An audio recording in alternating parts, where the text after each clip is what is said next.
रसिक श्रोते हो, दर्शक हो, मित्र हो, जागतिक मातृत्व दिनाच्या औचित्याने मातृत्वाचा जागर या मालिकेमध्ये आपण संवाद साधतो आहोत. पंढरपूरचे आमचे मित्र मातृभक्त श्री वैभव लीलावती विजय हेंद्रे यांच्याशी. वैभवजी, आपल्या आयुष्यामध्ये आई आणि वडील प्रत्येक वेळी आपल्याला आठवतात. बरोबर. आपल्या आयुष्यामध्ये त्यांची भूमिका खूप महत्त्वाची असते. नक्कीच. मग तुमच्या जीवनामध्ये, तुमच्या आजपर्यंतच्या आयुष्यामध्ये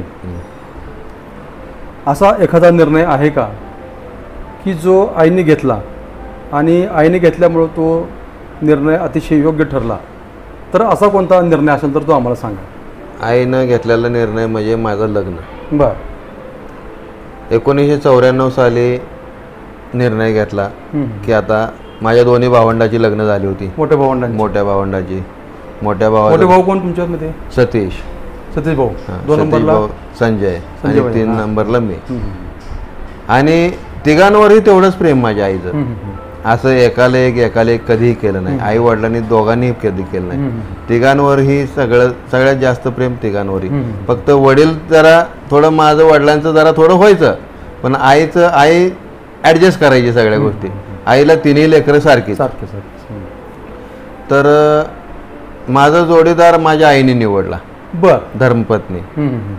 आज आमचा संसार एकदम सुखामध्ये आणि आनंदामध्ये चालू आहे. त्याला कारणीभूत माझी आई आहे.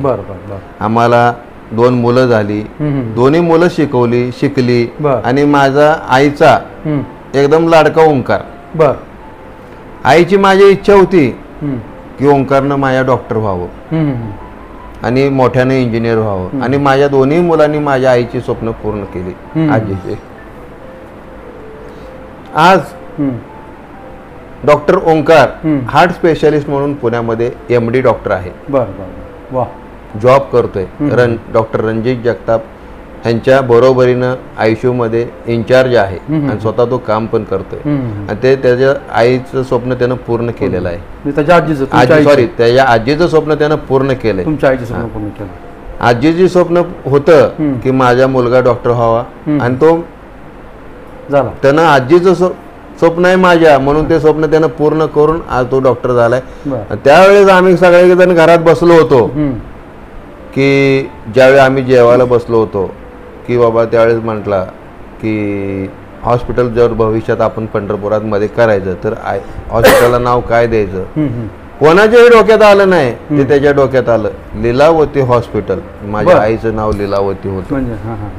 तर ते म्हणलं माझ्या आजीचं नाव फक्त माझ्या हॉस्पिटलला राहील. आणि आमच्या नवरा बायकोमध्ये सुद्धा कधी कधी असं कसं असतंय, जेवणामध्ये जशी मिठाची गरज असते तशी जीवनामध्ये भांडणाची, नाहीतर माणसाचं जीवन सुद्धा आळणी होऊन जाईल. वाद होणं म्हणजे आपण आयुष्यामध्ये भांडण नाही तर प्रेम कुठलं. तरी पण ते आम्हाला आई मला, माझ्या बायकोला म्हणजे मनीषाला समजावून सांगायची, वाद घालू नका, बोल. व्हायची आमची प्रेमाची भांडण तेवढ्यापुरती, जेवढ्याच तेवढं. पण आई सगळ्याला ऍडजस्ट करून घ्यायची. कारण वाद घालून ह्यातून काही निष्पन्न होत नसतं म्हणायचे. संस्कार काय असतात ते आम्ही आईकडनं शिकलो. हे झालं ओंकारचं. आता तो दुसरा मुलगा प्रतीक मोठा, तो पण त्याला पण म्हणजे तुला काय व्हायचंय म्हणली बाळा, तो म्हणला मला इंजिनियर व्हायचंय. त्याला सुद्धा माझी आईच कारणीभूत आहे आणि माझी बायको, दोघांनी मिळून त्याला इंजिनियर केला. आज तो मेकॅनिकल इंजिनियर झाला. त्याला जॉब सुद्धा लागला. गुजरातच्या कंपनीमध्ये 9.5 लाखाचं त्याला पॅकेज होतं. त्याला जॉब सुद्धा लागला. पण भविष्यामध्ये कसं आहे म्हटलं, जॉब करण्यापेक्षा आपण बिझनेसमध्येच आपण काहीतरी प्रगती करूया, म्हणून त्याला इथं ओंकार सायकल शोरूम नावानं 2020 मध्ये आपण शॉप घालून दिलं. म्हणजे याला सगळ्याला कुठं तर कारणीभूत तुमच्या आईचं. परंतु त्यावेळेस माझी आई नव्हती. म्हणजे हे पाहायला तुमच्या आईसाहेब नव्हतं. पण त्यावेळेस ते पाहायला आईसाहेब नव्हती. पण आईची इच्छा होती की इथं दुकान करायचं. हे आम्ही 2019-20 मध्ये दुकान केलं आणि आई त्यावेळेस गेली 19 मध्ये. म्हणजे वैभवजीचा जीवन जोडीदार, त्यांची धर्मपत्नी कोण असावी याचा निर्णय त्यांच्या आईने घेतला.